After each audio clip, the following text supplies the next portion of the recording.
نحمده ونصلي ونسلم على رسوله النبي الكريم وعلى آله وصحابه أجمعين. اللهم صل على سيدنا ومولانا محمد وعلى آل سيدنا ومولانا محمد وبارك وسلم صلاة وسلاما كثيرا كثيرا. توفیق الہی اپنے مرشد پاک کی برکت سے حکیم الامت مجدد الملت حضرت تھانوی رحمۃ اللہ علیہ کے مواعظ کا سلسلہ چل رہا ہے. تعظیم العلم کے نام سے حضرت کا یہ بات چل رہا ہے، جس میں بات چل رہی تھی کہ انسان کو اللہ نے اشرف المخلوقات بنایا. اب اس کو اشرف ہونے کا جو معاملہ ہے وہ خالی اس کی ذات کے ساتھ نہیں ہے، بلکہ اس کے اعمال کے ساتھ ہے، کہ اگر اس کے اعمال اچھے ہوں گے تو یہ اشرف ہے، کیونکہ اللہ تعالیٰ کی نعمتیں اس پر بے حساب ہیں، اور جب نعمتیں بے حساب ہیں تو اس پر شکر بھی واجب ہے، اور اگر یہ ناشکری کرے گا تو اس پر عتاب بھی زیادہ ہوگا. تو اس پر یہ بات چل رہی تھی. فرماتے ہیں کہ دیکھو، رعایا میں ایک معمولی آدمی اگر احکام شاہی کی خلاف ورزی کرتا ہے تو وہ اس درجے مورد عتاب نہیں ہوتا جیسا کہ ایک درباری آدمی خلاف ورزی احکام پر مورد عتاب ہوتا ہے. کہ ایک عام آدمی کو غلطی کرے، ایک سرکاری آدمی کو غلطی کرے، ظاہر سرکاری آدمی کو زیادہ سزا ہوگی کیونکہ وہ قانون کو جانتا ہے. اسی طرح سے ایک کافر کو غلطی کرے، ایک ایمان والا غلطی کرے تو ایمان والے پر پکڑ زیادہ ہوگی کہ اس کے پاس تو ایمان تھا، پھر اس نے غلطی کیوں کی.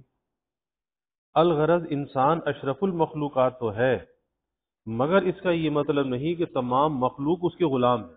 اس کا یہ مطلب نہیں، کیونکہ بات یہ چل رہی تھی کہ اللہ تعالیٰ نے زمین اور آسمان اور جو کچھ اس کے درمیان ہے اس سب کو انسان کی خدمت کے لیے لگا رکھا ہے. تو وہاں پر لفظ تسخیر کا لفظ آیا، اس پر یہ بات چل رہی کہ سب کچھ اس کا غلام نہیں ہے، بلکہ اس کی مثال محض مہمان جیسی ہے کہ سارا سامان اسی کے واسطے ہوتا ہے مگر وہ مالک نہیں ہوتا. چنانچہ ایک آیت میں اس طرف اشارہ بھی ہے، اور اشارے کی صورت یہ ہے کہ اس آیت میں ایک قضیہ شرطیہ ہے جس سے مقدم و تعلی میں بظاہر ربط نہیں ہے، مگر اس مقدمے کے ملا لینے کے بعد ربط پیدا ہو جاتا ہے. تو جس مقدمے پر آیت کا مربوط ہونا موقوف ہے اس پر بھی آیت کی دلالت لازمی ہے، وہ بطریق اقتضا ہی صحیح. اور وہ آیت یہ ہے وَلَوْ يُؤَاخِذُ اللَّهُ النَّاسَ بِمَا كَسَبُوا مَا تَرَكَ عَلَى ظَهْرِهَا مِن دَابَّةٍ. اور اگر حق تعالی لوگوں سے مواخذہ فرماتے، یعنی لوگوں کی پکڑ فرماتے، تو ان سب اعمال پر جو وہ کرتے ہیں، اللہ تعالیٰ اگر پکڑ فرماتے ان سب اعمال پر جو وہ کرتے ہیں تو روئے زمین پر کسی چلنے والے کو نہ چھوڑتے. اس آیت میں بظاہر مقدم و تعلی میں ربط نہیں، کیونکہ آدمیوں کے افعال پر مواخذہ کرنے کا نتیجہ ظاہر میں آدمیوں ہی کی ہلاکت ہو سکتی ہے، نہ کہ حیوانات کی. ہاں اگر یہ فرماتے وَلَوْ يُؤَاخِذُ اللَّهُ الْخَلْقَ بِمَا كَسَبُوا مَا تَرَكَ عَلَيْهَا مِن دَابَّةٍ، اور اگر اللہ تعالیٰ مخلوق سے مواخذہ فرماتے ان سب اعمال پر جو وہ کرتی ہے تو روئے زمین پر کسی چلنے والے کو نہ چھوڑتے. یا یوں فرماتے وَلَوْ يُؤَاخِذُ اللَّهُ النَّاسَ بِمَا كَسَبُوا مَا تَرَكَ عَلَيْهَا مِنَ الْإِنسَانِ، کہ اگر حق تعالی لوگوں سے مواخذہ فرماتے ان سب اعمال پر جو وہ کرتے ہیں تو روئے زمین پر کسی انسان کو نہ چھوڑتے. تو اس صورت میں ربط ظاہر تھا، لیکن آیت اس طرح وارد نہیں ہوئی.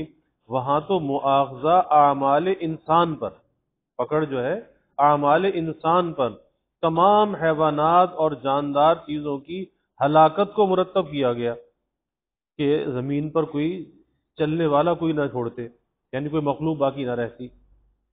اس پر یہ اشکال ہوتا ہے کہ آخر اس کی کیا وجہ کہ انسان کے گناہوں سے تمام مخلوق ہلاک ہو؟ ان دونوں مقدموں کو جوڑ کیا، مگر ان دونوں مقدموں میں جوڑ کیا ہے مگر تقریر گزشتہ کے ملانے سے؟ اب اس اشکال کا جواب ظاہر ہے۔ اس آیت کے ساتھ وہ مقدمہ ملا لیجئے کہ انسان کے لیے سب کائنات کو پیدا کیا گیا، اور جب انسان ہی نہ رہا تو پھر کائنات کا کیا ہوگا؟ کائنات بھی ختم ہو جائے گی۔ اصل تو انسان کے لیے سجایا گیا، بس اب ربط پیدا ہو گیا۔ حاصل یہ ہوا کہ انسان تو اس صورت میں اپنے گناہوں کی وجہ سے ہلاک ہوتا، اور بقیہ مخلوقات اس لیے ہلاک ہوتی کہ وہ سب انسان کے لیے پیدا ہوئی تھی۔ اور قاعدہ ہے کہ چیز جب غرض و غایت سے خالی ہوتی ہے تو منتفی ہو جاتی ہے۔ جب انسان ہی نہ رہا جس کے لیے یہ سب پیدا ہوئے تھے تو اب ان کے باقی رہنے میں کیا فائدہ، اس لیے یہ بھی ہلاک ہو جائیں گے۔ الغرض، انسان اس عالم میں بمنزلہ مہمان کے ہیں، اور حق تعالی ہماری عادت کے موافق ہمارے ساتھ برتاؤ کرتے ہیں، اور معزز مہمان کے بارے میں ہماری عادت یہ ہے کہ مہمان کے آنے سے پہلے سب کام درست کر دیا جاتا ہے۔ اس کی نشست و برخاست کے لیے کمرہ صاف اور درست کر دیتے ہیں، بستر وغیرہ کا انتظام کر دیتے ہیں، اور تمام ضروریات کو پہلے سے مہیا کر دیتے ہیں، جس سے بعض دفعہ ناواقف دیکھنے والوں کو حیرت ہوتی ہے کہ اس کمرے کو اس قدر آراستہ و پیراستہ کیوں کیا جا رہا ہے۔ بلکہ ممکن ہے کہ کوئی نادان یہ سامان دیکھ کر یوں سمجھنے لگے کہ شاید مالک کو اس کمرے ہی سے زیادہ محبت ہے، اس لیے وہ اس کو زیادہ آراستہ رکھنا چاہتا ہے، یا اس سامان ہی کو مخصوص سمجھ جائے کہ اس کا محفوظ کرنا اور قرینے سے رکھنا مالک کو منظور ہے۔ مگر حقیقت شناس سمجھتا ہے، نہ اس کمرے سے مالک کو کوئی خاص محبت ہے، نہ اس سامان کی حفاظت مقصود ہے، بلکہ یہ سب کچھ کسی کی آمد کے لیے انتظار ہے۔ کوئی مہمان آنے والا ہے، اس کے لیے یہ انتظام ہے۔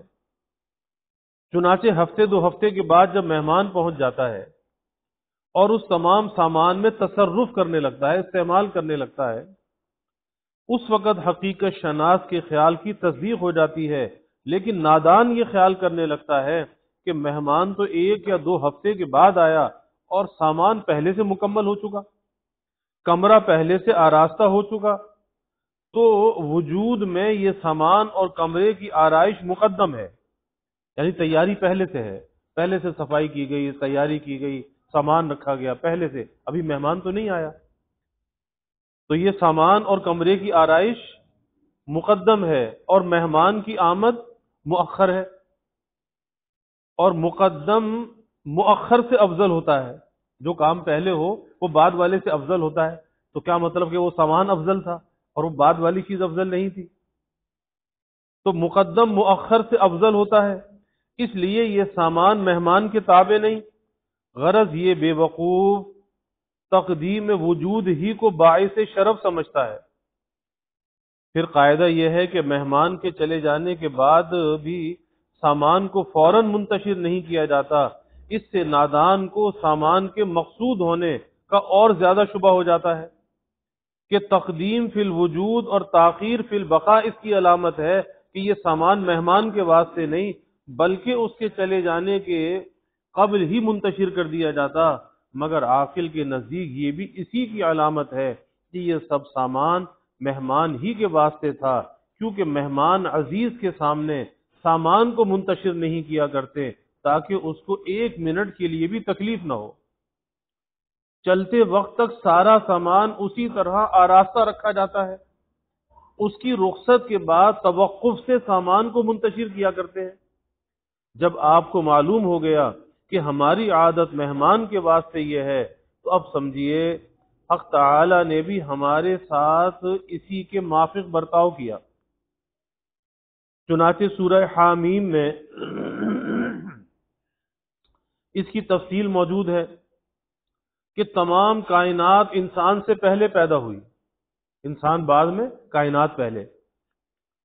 اور دیگر آیات و احادیث سے یہ معلوم ہوا کہ فنا پہلے انسان کا ہوگا، جب قیامت آئے گی فنا پہلے انسان کا ہوگا، اس کے بعد دوسری کائنات فنا ہوں گی۔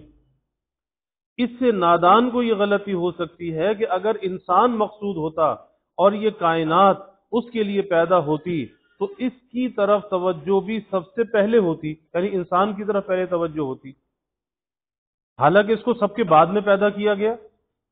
مگر یہ محض نادانی ہے، کیونکہ قاعدہ یہی ہے کہ غایت ہمیشہ مقدم فی التصور اور مؤخر فی الظہور ہوا کرتی ہے۔ کوئی بھی ضرورت، کوئی بھی غایت جو ہوتی ہے وہ مقدم فی التصور، کہ اس کی پہلے سے تیاری ہوتی ہے، پہلے سے اس کو تصور میں لایا جاتا ہے کہ وہ فلاں آنے والا ہے، اس کا کیا مزاج ہے، اس کی کیا ضروریات ہیں، اس کو پہلے سے تصور میں لا کر اس کی تیاری پہلے کی جاتی ہے۔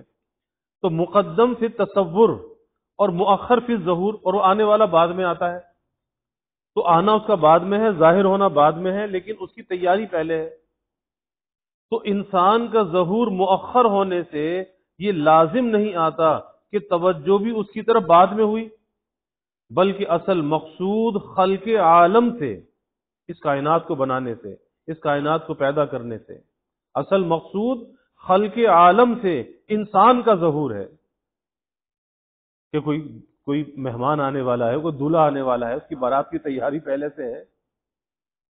لیکن حق تعالی نے انسان کی آسائش کے لیے، نیز اس بات کے ظاہر کرنے کے لیے کہ انسان ایک معزز مہمان ہے، اس کی تمام ضروریات کو پہلے سے پیدا کر دیا، یعنی بسائط کو۔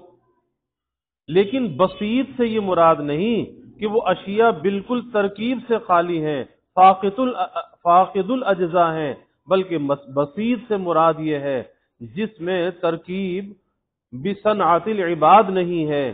چنانچہ جتنی چیزیں انسان کی ضرورت کی تھیں ان کے اصول ہر وقت عالم میں موجود ہیں، انسان کا کام صرف یہ رہ گیا کہ وہ ان میں ترکیب و تحلیل کر کے جو کچھ چاہے تیار کر لے۔ یعنی ساری کائنات کو تو اللہ نے بنا دیا، سجا دیا، اب اس سے چیزوں کو وجود میں کیسے لانا ہے، اس کی عقل انسان کو دے دی۔ کسی کو توڑتا ہے، کسی کو جوڑتا ہے، کسی کو کچھ کرتا ہے، وہ کچھ سے کچھ بنا لیتا ہے، پھر ایجادات وہ کر لیتا ہے۔ تو ان کے اصول ہر وقت عالم میں موجود ہیں، انسان کا کام صرف یہ رہ گیا کہ وہ ان میں ترکیب و تحلیل کر کے، کسی کو جوڑ کے کسی کو توڑ کے، ترکیب و تحلیل کر کے جو کچھ چاہے تیار کر لے۔ مثلا درخت پہلے سے موجود ہے، انسان نے آ کر اس کو کاٹا، اس کو چیرا، پھر لکڑی، تختے، کڑیاں وغیرہ بنائیں، گھر بننے لگے، فرنیچر بننے لگے، بہت سی ضروریات کی چیزیں بننے لگی۔ خدا نے گیہوں پیدا کر دیا جس کو پیس کر آٹا بنایا جاتا، پانی میں ملا کر گوندا جاتا اور آگ پر رکھ کر روٹی پکائی جاتی۔ اسی طرح جانوروں سے دودھ نکلتا اور اس سے گھی بنایا جاتا ہے، اور اس میں مٹھائی وغیرہ ملا کر حلوہ تیار کر لیا جاتا ہے۔ اب یہ ترکیبیں ہیں، ساری ترکیبیں ہیں، ایک ایک چیز سے کئی کئی چیزیں تیار ہو جاتی ہیں۔ اسی طرح تمام چیزوں میں غور کر لیجئے تو آپ کو معلوم ہو جائے گا کہ انسان کا کام صرف تحلیل و ترکیب ہے، تحلیل و ترکیب ہے۔ اعدام و ایجاد انسان کا کام نہیں، کسی چیز کو عدم سے یہ وجود میں لے آئے، یہ انسان کا کام نہیں، بس سب کچھ موجود ہے، اسی دنیا میں موجود ہے، ترکیب و تحلیل اس نے کرنی ہے، توڑ جوڑ اس نے کرنا ہے۔ تو اعدام و ایجاد انسان کا کام نہیں، نہ وہ کسی چیز کو اپنے پاس سے وجود دے سکتا ہے اور نہ کسی کے وجود کو سلب کر سکتا ہے۔ لیکن بعض لوگ تحلیل و ترکیب ہی کو ایجاد و اعدام سمجھتے ہیں، یعنی اپنی طرف سے کوئی چیز بنائی، کچھ کہا کہ ہم نے ایجاد کر لی، تو ایجاد تو وہ چیز تو موجود تھی پہلے سے، تم نے کہاں سے ایجاد کر لی؟ تم نے تو ایک ترکیب و تحلیل کے ذریعے سے کوئی نئی چیز بنا لی۔ اس لیے اپنے کو موجد کہنے لگے، موجد، ایجاد کرنے والے کہنے لگے۔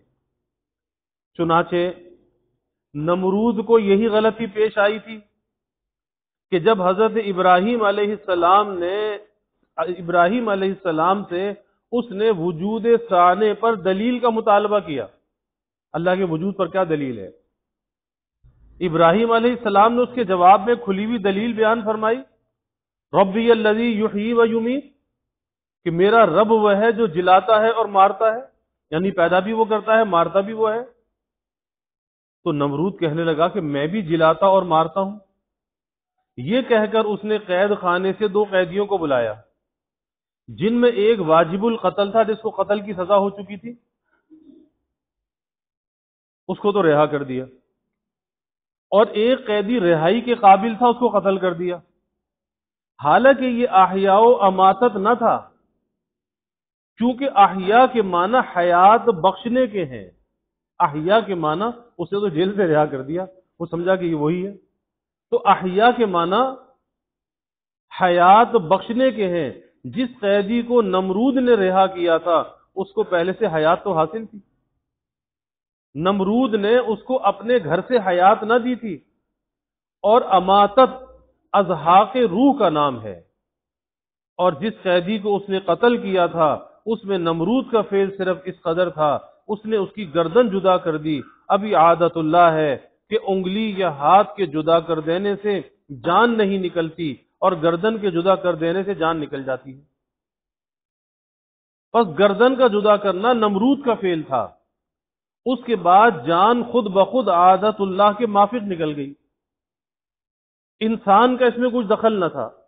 بس نمرود کی یہ حماقت تھی کہ اس نے تفریق اجزاء و عدم تفریق اجزاء کو احیاء و اماتت سمجھا۔ جب ابراہیم علیہ السلام نے اس کی کور مغزی دیکھی کہ یہ تو بالکل ہی پاگل ہے، اس کا دماغ ہی بالکل کھسکا ہوا ہے، تو آپ نے دوسری دلیل کی طرف اس کو اشارہ کیا۔ اس کو اس کے فہم کے عاجز ہونے کے سبب، کیونکہ آپ نے یہ دیکھا کہ اگر میں اس کو جواب دوں احیاء و اماتت کی حقیقت بیان کروں اور یہ بتلاؤں کہ تیرا فعل احیاء و اماتت میں داخل نہیں، تو یہ کوڑ مغز اس فرق کو نہ سمجھ سکے گا۔ اس لیے آپ نے دوسری دلیل اس سے زیادہ واضح بیان فرمائی،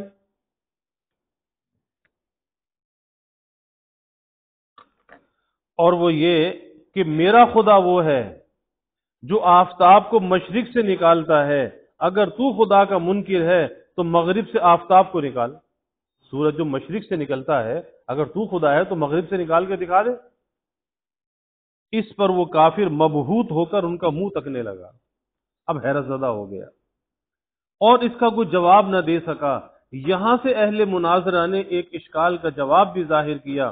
اشکال یہ ہے کہ فن مناظرہ کا مسئلہ ہے کہ ایک دلیل سے دوسری دلیل کی طرف انتقال کرنا مناظر کو جائز نہیں، اور یہ ایک مسئلہ عقلیہ ضروریہ ہے، کیونکہ اگر ایک دلیل سے دوسری دلیل کی طرف انتقال جائز کر دیا جائے تو اس طرح سلسلہ مناظرہ کبھی ختم ہی نہ ہوگا کہ تم نے ایک دلیل بیان کی، خصم نے اس کو توڑ دیا، مخالف نے توڑ دیا، تم نے اس انتقال کر کے دوسری دلیل بیان کر دی، اس نے اس کو بھی توڑ دیا، تم نے تیسری دلیل بیان کر دی، تو یہ غیر متناہی سلسلہ ہو جائے گا، پھر حق کبھی ظاہر ہی نہ ہو سکے گا۔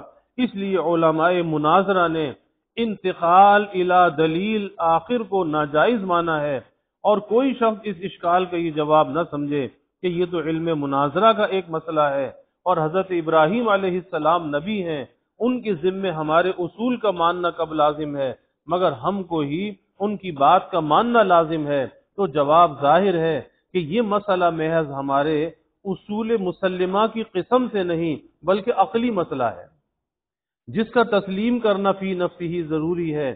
پس اب اس اشکال کا صحیح جواب سنیے۔ بات یہ ہے کہ مناظرے میں انتقال الی دلیل آخر اپنی مصلحت سے تو ناجائز ہے، لیکن خصم کی، مخالف کی مصلحت سے جائز ہے۔ مثلا ہم نے ایک دلیل غامض بیان کی جس کو خصم نہیں سمجھ سکتا، تو اب دو صورتیں ہیں، ایک یہ کہ دلیل غامض کو سہل عنوان سے بیان کیا جائے تاکہ مخالف سمجھ جائے کہ ہماری دلیل کیا ہے، اگر اس میں تطویل زیادہ ہو، وہ زیادہ لمبی ہو، تطویل زیادہ نہ ہو، نیز مخاطب تسہیل کے بعد سمجھنے پر قادر ہو، تب تو اس کی تسہیل کر دینی چاہیے، یعنی سہولت پیدا کر دینی چاہیے۔ اور اگر تسہیل میں تطویل ہو، بہت لمبی اس کی تفصیل ہوتی ہو، یا مخاطب ایسا بلید ہو کہ تسہیل کے بعد بھی دلیل غامض کو نہ سمجھ سکے، تو اب دوسری صورت یہ ہے کہ اس دلیل غامض سے انتقال کر کے دوسری واضح دلیل بیان کر دی جائے، جیسے ابراہیم علیہ السلام نے کیا، جس کو مخالف بخوبی سمجھ سکے۔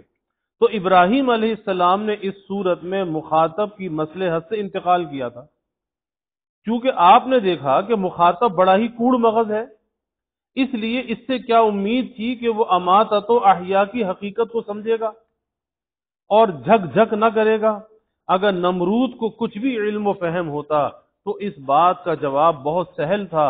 ابراہیم علیہ السلام یہ کہہ سکتے تھے کہ ازحاق روح تیری قدرت میں نہیں، تیرا کام صرف گردن جدا کر دینا تھا، اس کے بعد روح کا نکل جانا عادت اللہ کے موافق ہوا، تو تیرا اس میں کچھ دخل نہیں، کیونکہ قاعدہ عقلیہ ہے کہ قدرت ضدین کے ساتھ متعلق ہوا کرتی ہے۔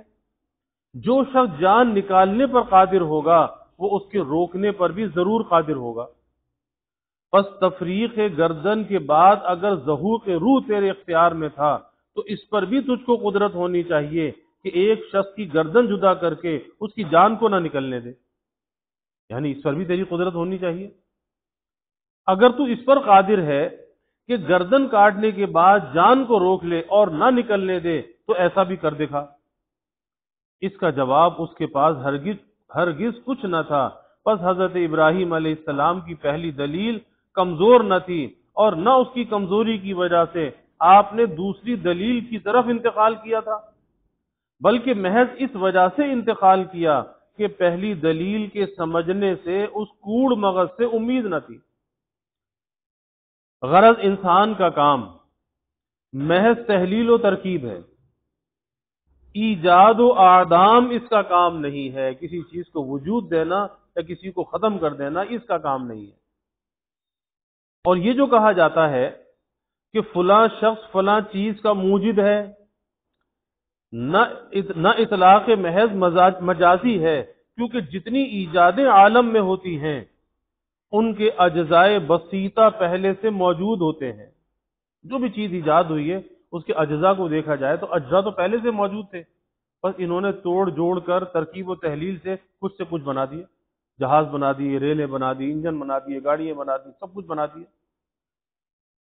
تو اجزاء تو پہلے سے موجود تھے، ان اجزائے بسیطہ کو خدا تعالی کے سوا پیدا کسی نے نہیں کیا، تو موجد کا کام صرف اس قدر ہے، ایجاد کرنے والے کا کام صرف اس قدر ہے کہ ان سے ان اجزاء میں ترکیب دے دی، اس نے ان اجزاء کو ترکیب دے دی۔ پس ظاہر میں اس کو صرف حیت ترکیبیہ اجتماعیہ کا موجد کہہ سکتے ہیں، اس کو حیت ترکیبیہ اجتماعیہ کا موجد کہہ سکتے ہیں کہ مختلف چیزوں کو جوڑ کر اس نے کچھ بنا لیا۔ لیکن حقیقت میں اگر غور سے دیکھا جائے تو وہ حیت اجتماعیہ کا موجد بھی مجازن ہی ہے، حقیقی نہیں ہے، مجازن ہے، کیونکہ یہ قاعدہ پہلے معلوم ہو چکا کہ قدرت ضدین سے متعلق ہوا کرتی ہے۔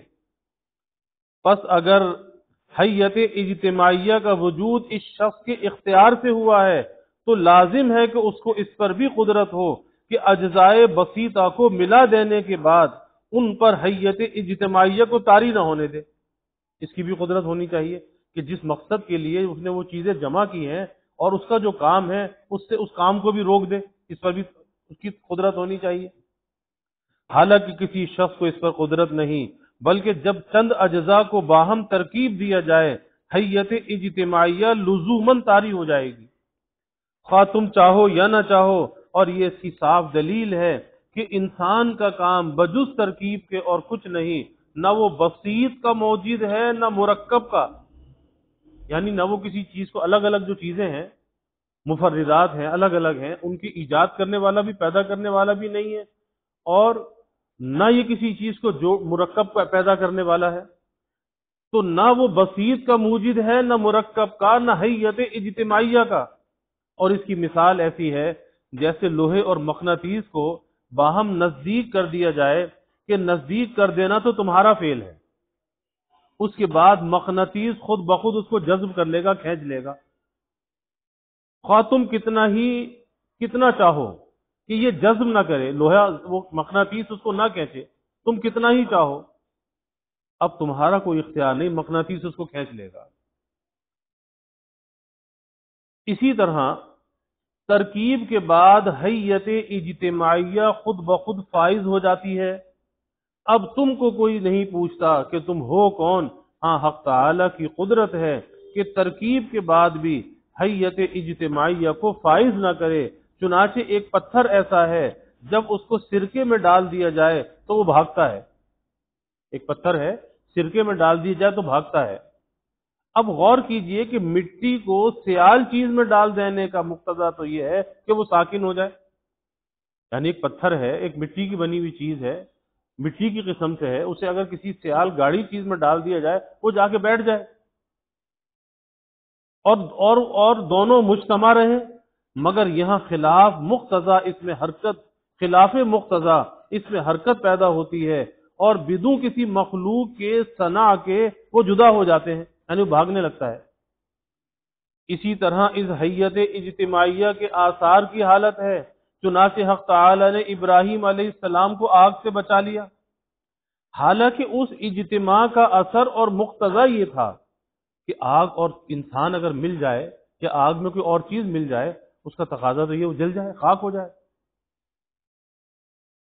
تو اس اجتماع کا اثر اور مقتضا یہ تھا کہ ابراہیم علیہ السلام جل کر خاکستر ہو جاتے، مگر حق تعالی نے اس اثر کو روک دیا۔ یہ ہے قدرت کہ آگ میں ڈالے گئے لیکن آگ نے جلایا نہیں، اس اثر کو روک دیا، جو جلانے کا اثر تھا اللہ نے اس کو روک دیا، لیکن انسان کو اس پر قدرت نہیں ہے کہ انسان اس کو روک سکے، اور اس کے خلاف دوسرا اثر پیدا کر دیا۔ اسی طرح یونس علیہ السلام کو مچھلی کے پیٹ میں عرصے تک رکھا اور ان کو ہضم نہ ہونے دیا، ورنہ پیٹ میں جو چیز جائے وہ تو ہضم ہو جاتی ہے، لیکن 40 دن یا کتنا عرصہ وہ رہے مچھلی کے پیٹ میں لیکن ہضم نہیں ہوئے۔ اب یہ کس نے روکا؟ یہ قدرت کس کے پاس ہے؟ یہ اللہ کے پاس ہے۔ حالانکہ اس ترکیب و اجتماع کا اثر اور مقتضا یہ تھا کہ وہ مچھلی کے معدے میں جا کر ہضم ہو جاتے اور زندگی ختم ہو جاتی، پس حقیقت میں ایجاد و اعدام حق تعالی ہی کا کام ہے، انسان کا کام صرف تحلیل و ترکیب ہے۔ پس حق تعالی نے انسان کی تمام ضروریات کو اس کے پیدا ہونے سے پہلے ہی پیدا کر دیا تھا کہ جب وہ دنیا میں آیا ساری ضرورت کی چیزیں اس کو تیار ملی، صرف ترکیب و تحلیل کرنا اس کا کام رہ گیا۔ اسی کو مولانا روم فرماتے ہیں، یا نبودیم و تقاضا ما نبوت، لطف تو نہ گفتہ ما می شنود۔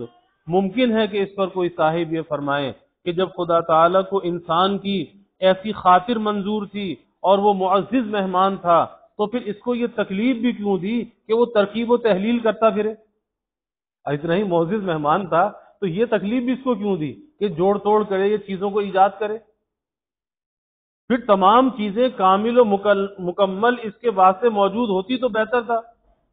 درختوں پر بجائے گیہوں کی روٹی لگا کرتی، کپاس کی بجائے بنے بنائے کپڑے پیدا ہوا کرتے، والا حاصل قیاس۔ تو میں کہتا ہوں کہ اس میں حق تعالی نے طبیعت انسانی کی بہت زیادہ رعایت کی، اس طرح کر کے انسان کی طبیعت کی اللہ نے رعایت کی، کیونکہ اس وقت تو گیہوں الگ پیدا ہوتا ہے اور چنا الگ، تم کو اختیار ہے کہ خالص گیہوں کی روٹی پکا لو یا خالص چنے کی، یا دونوں کو ملا کر، یہ تمہارے اختیار میں ہے، جو پسند کرو وہ پکا لو۔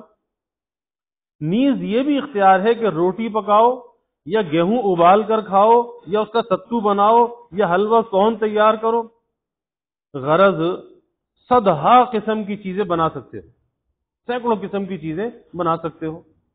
اگر بجائے گیہوں چنے کے دونوں کی روٹیاں پکی پکائی لگا کرتی تو بس ایک ہی غذا تم کو نصیب ہوتی، نہ رنگ برنگ کی غذائیں تم تیار کر سکتے۔ اسی طرح روئی کے پیدا کرنے میں حکمت یہ ہے، کاٹن پیدا کی نا روئی، تو اس کے پیدا کرنے میں حکمت یہ ہے کہ انسان اپنی مرضی کے موافق اس کا جیسا چاہے لباس تیار کر سکتا ہے، خواہ خالص سوت کا کپڑا بنائے یا سوت اور ریشم کو ملا کر یا اون اور سوت کو ملا کر، یہ بھی اختیار ہے۔ کہ کرتا بنائے یا پاجامہ بنائے یا قمیض بنائے یا اچکن بنائے، اور اگر سیے سلائے کپڑے درختوں پر لگا کرتے تو بس وہ اسی کام آتے جس کام کے لیے وہ موضوع ہوتے، دوسرے لباس مختلف قسم کے تیار نہ ہو سکتے۔ اور اگر ایسا ہو سکتا تو انسان ایک قسم کی غذا اور ایک ہی قسم کے لباس سے اکتا جاتا۔ چنانچہ اس کا تجربہ ایک زمانے میں ہو چکا۔ حق تعالی نے بنی اسرائیل کو منّا و سلویٰ عطا کی تھی، جو غذا تھی آسمان سے آتی تھی، کہ بے محنت و مشقت دونوں وقت ان کو بیٹھے بٹھلائے غذا مل جاتی تھی، اور غذا بھی بہت نفیس تھی، منّا و سلویٰ۔ مگر ان سے ایک غذا پر نہ رہا گیا، آخر کو اکتا گئے اور کہنے لگے یا موسیٰ لن نصبر على طعام واحد فادع لنا ربك يخرج لنا مما تنبت الارض من بقلها وقثائها وفومها وعدسها وبصلها۔ اے موسیٰ، ہم سے ایک کھانے سے ہرگز صبر نہ ہو سکے گا۔ ایک قسم کا کھانا کھا کر تنگ آ گئے بنی اسرائیل، اب شکوہ کر رہے ہیں، اے موسیٰ ہم سے ایک کھانے پر ہرگز صبر نہ ہو سکے گا، بس اپنے پروردگار سے دعا کیجئے کہ ہمارے لیے دو چیزیں پیدا کرے جو زمین سے اگا کرتی ہیں، یعنی ترکاریاں اور ککڑی اور گیہوں اور مسور اور پیاز۔ قال اتستبدلون الذي هو ادنى بالذي هو خير اهبطوا مصرا فان لكم ما سألتم۔ حضرت موسیٰ علیہ السلام نے فرمایا کیا تم عمدہ چیز کے بدلے ادنا کو لینا چاہتے ہو؟ یعنی یہ تو زمین سے پیدا ہوگی اور یہ تو آسمان سے آ رہی ہے، تو اتنا عمدہ چیز کو چھوڑ کر تم ادنا لینا چاہتے ہو؟ جاؤ کسی شہر میں اترو، وہاں جو کچھ تم مانگتے ہو مل جائے گا۔ کسی شہر میں چلے جاؤ، وہاں جو کچھ تم مانگتے ہو مل جائے گا۔ تو صاحبو، اگر حق تعالی پکی پکائی روٹی آسمان سے اتارا کرتے تو آپ بھی چند روز میں بنی اسرائیل کی طرح اس سے گھبرا جاتے۔ اس لیے انسان کی راحت اسی میں ہے کہ ترکیب و تحلیل کا کام اس پر چھوڑ دیا جائے کہ جس طرح چاہے اپنی طبیعت کے موافق جوڑ توڑ کرتا رہے۔ جیسا کہ قاعدہ ہے کہ بعض لوگوں کو دوسروں کے ہاتھ کا بنا ہوا پان مزہ نہیں لگتا، دوسروں کے ہاتھ سے بنا ہوا پان ملے اسے مزہ نہیں آتا، تو ان کی راحت اور ان کا اعزاز یہی ہے، ان کی راحت پان کھانے والوں کا، ان کی راحت اور ان کا اعزاز یہی ہے کہ میزبان ان کے آگے پاندان لا کر رکھ دے